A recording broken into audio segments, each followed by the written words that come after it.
Camila Santos never slept deeply. Not since her husband died. Not since the world taught her that peace was temporary and survival was permanent. So when a strange sound echoed from her kitchen just before sunrise, the soft scrape of metal against metal, her eyes opened instantly. She didn't scream. She didn't move. She listened. Her hand slowly reached for the lamp beside her bed. Another sound. A pan. Her heart slammed against her ribs. Camila slid out of bed and moved silently down the hallway, every step rehearsed by years of caution. When she reached the kitchen doorway, her breath disappeared. A man stood at her stove. Tall, well-dressed, focused, cooking. Steam rose from the pan like nothing in the world was wrong. Camila's voice cracked. "You shouldn't be here." The man froze.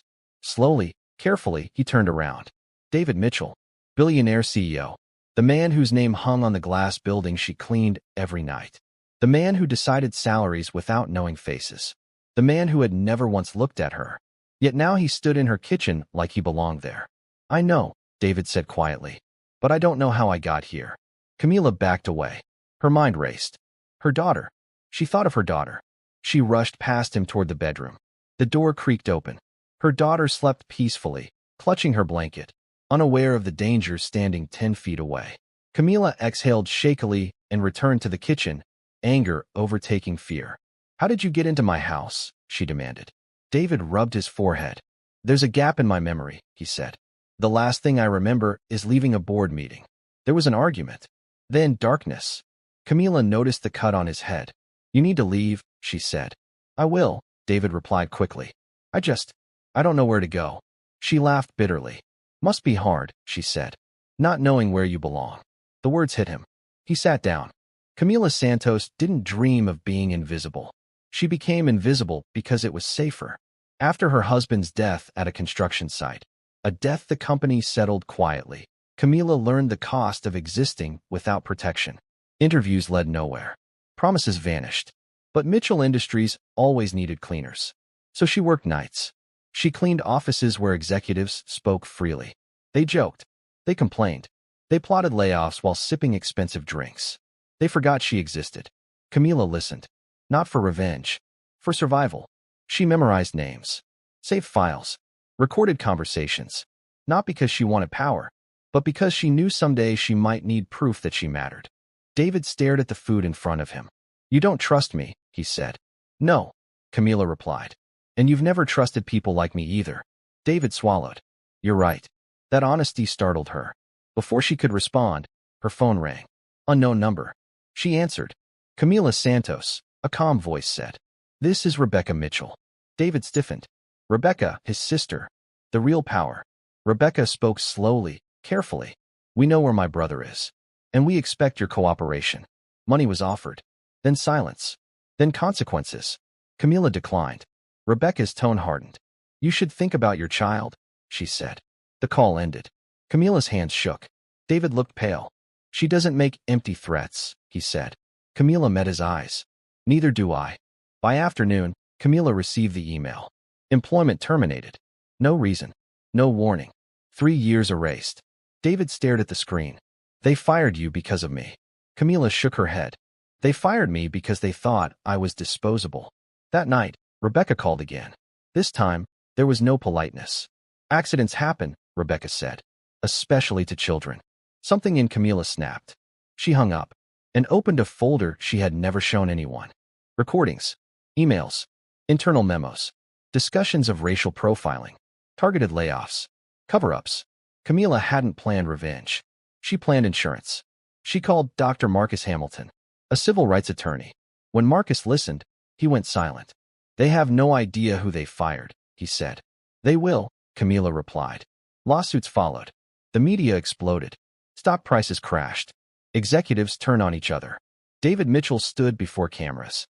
"I allowed a system to exist because it benefited me," he admitted. He resigned. Rebecca fought. She lost. Indictments followed. Her name disappeared overnight. 6 months later, the same glass building still stood tall against the skyline. But everything inside it had changed. Camila Santos paused at the entrance, her reflection staring back at her from the polished doors. For a brief second, memories flooded her mind. The late nights, The aching hands. The way security guards barely nodded at her as she pushed her cleaning cart past executives who never learned her name. She used to enter through the service door. Today, she walked in through the front. The lobby felt different. Brighter. Quieter. Respectful. People looked up. Not past her. At her. "Good morning, Miss Santos," the receptionist said warmly. Camila nodded, still adjusting to the sound of her name being spoken with dignity instead of indifference. The elevator doors closed softly behind her as she rose to the executive floor, a place she had cleaned countless times but was never meant to belong to. Until now. When the doors opened, a new plaque gleamed on the wall. Director of Human Resources, Camila Santos. She stood there for a moment, hand resting lightly on the cool metal letters, grounding herself. This wasn't revenge. This was correction. Inside her office, sunlight poured through wide windows that once belonged to people who measured human worth in profit margins. Camila set her bag down and looked at the neatly stacked files waiting on her desk. Reinstatement cases, compensation reviews, policy reforms. Each file represented a person who had once been treated as disposable. And now, they were being heard. Her first meeting that morning wasn't with executives. It was with former employees, men and women who had lost jobs overnight. Mothers, fathers, immigrants, people who had been told their lives were unfortunate but necessary losses. Camila stood before them, steady and calm. "I won't pretend I can undo the pain," she said. "But I promise you this. No one in this building will ever be invisible again." Some cried. Some nodded silently. All of them believed her. Later that afternoon, a familiar face appeared at her door. David Mitchell. No suit jacket. No entourage. Just a man carrying the weight of consequences. "I wasn't sure you'd want to see me," he said. Camila gestured to the chair. "You're here now." He looked around the office, taking it in slowly. "You changed everything," David said quietly. "Seen things I ignored. Fixed things I benefited from." Camila met his gaze. "I didn't change everything," she replied. "I stopped pretending nothing was wrong." David swallowed. "I spent years believing power meant control," he admitted. "You taught me it means responsibility." Camila offered a small, measured smile. "Then learn from it." That evening, as Camila packed up to leave, a small pair of footsteps echoed down the hallway. "Mom!" Isabella ran toward her, backpack bouncing, eyes bright with pride. "Can I see your office again?" Camila knelt down and hugged her tightly. "This means you don't have to clean here anymore, right?" Isabella whispered. Camila kissed her forehead. "It means Mommy never has to be invisible again." As they walked out together, hand in hand, the lights of the building reflected behind them, no longer a symbol of exclusion, but of transformation. The system that once erased her had been forced to recognize her.